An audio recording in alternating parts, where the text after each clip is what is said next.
Hi everyone, today's lesson is on properties of kites. So kites are the last type of quadrilateral that we're going to talk about. A kite is a quadrilateral with two pairs of consecutive sides that are congruent. So a kite is not a parallelogram. It's not a trapezoid. The only thing that we know about a kite in the definition is that we have two pairs of consecutive sides that are congruent. So this side, these two sides here are going to be congruent, and these two sides here are going to be congruent. So the directions are asking us here to solve for x if we know that this quadrilateral is a kite. So if I'm looking here, this segment, 5x plus 3, I have to see which side it's going to be congruent to. It's not congruent to this 23. It's going to be congruent to 43. So I can set them equal to each other and solve for x. So x is going to equal 8. Okay. In number 2, these top two segments or sides are going to be congruent to each other. So I can take this 4x minus 4 and set that equal to 56. So 4x minus 4 equals 56. Add 4 to both sides. And then we can divide both sides by 4, and x equals 15. Okay. Same idea with number 3, this 3x plus 3 and 5x minus 11 are going to be congruent to each other. I know this side has an x plus 7, but this side would be congruent to this side, and we don't know those, so we can't use that side. We're just going to use that 3x plus 3 and set that equal to 5x minus 11. So when I subtract 3x from both sides, I'm going to get 2x minus 11 equals 3. Add 11 to both sides, and x equals 7. And same thing with number 4. All right, so here we're going to take that 10x minus 7, set that equal to 7x plus 5, and solve for x. So when I subtract 7x from both sides, I'll show my steps here. I'm going to have 3x minus 7 equals 5, add 7 to both sides, and 3x equals 12, so x equals 4. Okay, now the properties of kites, there's two properties that we're going to talk about. The first is that in a kite, we have exactly one pair of opposite angles that are congruent.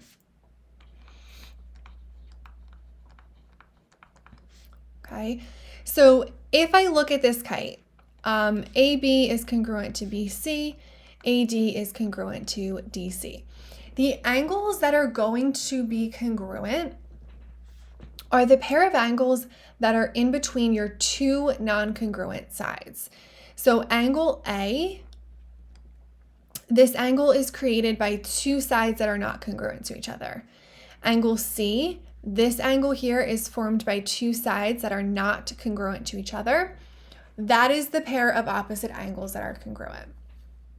That's just kind of the best way to remember it. Sometimes you can tell from the diagram, but you really don't want to go based off of that. So again, it's the two angles that are in between your non-congruent sides. So let's jot that down.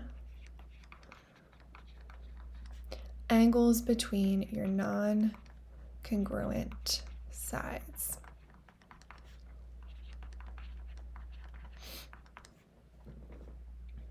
Okay, and then our next property is that the diagonals of kites are perpendicular.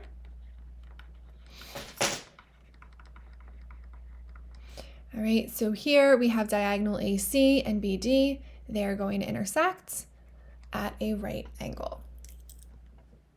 Okay, so let's apply some of these properties. So here in the directions, it says each of these quadrilaterals are a kite. Solve for Each problem, we're either looking for an angle measure, a variable, something along those lines. So for number 5, I have my sides marked. So I know that angle, this angle here, that's 100 degrees, it's in between my non-congruent sides. So the opposite angle of 100 degrees is also going to be 100 degrees, which is angle 2. So I know right away that is 100 degrees. Okay, and then I can find the measure of angle 1 because I know that a kite is a quadrilateral. So remember, they do have a sum of 360 degrees, just like all other quadrilaterals. So I can take 360 minus my 100 minus angle 2, which is 100 degrees, minus 300, or not 360, but 36 degrees. And that remaining angle is going to be 124 degrees. So the measure of angle 1 is 124 degrees. Okay. For number 6, all right, I know that my congruent angles here are again going to be the measure of angle 1, the measure of angle 2. These are my two angles that are between the non-congruent sides. Here, I don't know what either one of those angles are, so I can just call that x for now, okay? So I'm going to call the measure of angle 1x, I'm going to call the measure of angle 2x, and I know my other two angles are 40 and 110 degrees.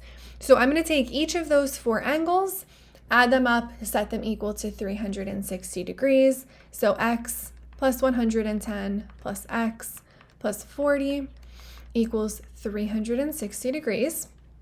So 2x plus 150 equals 360. So 2x is going to equal 210. And when I divide both sides by 2, x equals 105. So both the measure of angle 1 and the measure of angle 2 are going to be 105 degrees. Okay. Same idea here with numbers 7 and 8. So if I look at these, it's giving me my opposite angles. So this 143, this 6x plus 7, they are again in between my non-consecutive sides.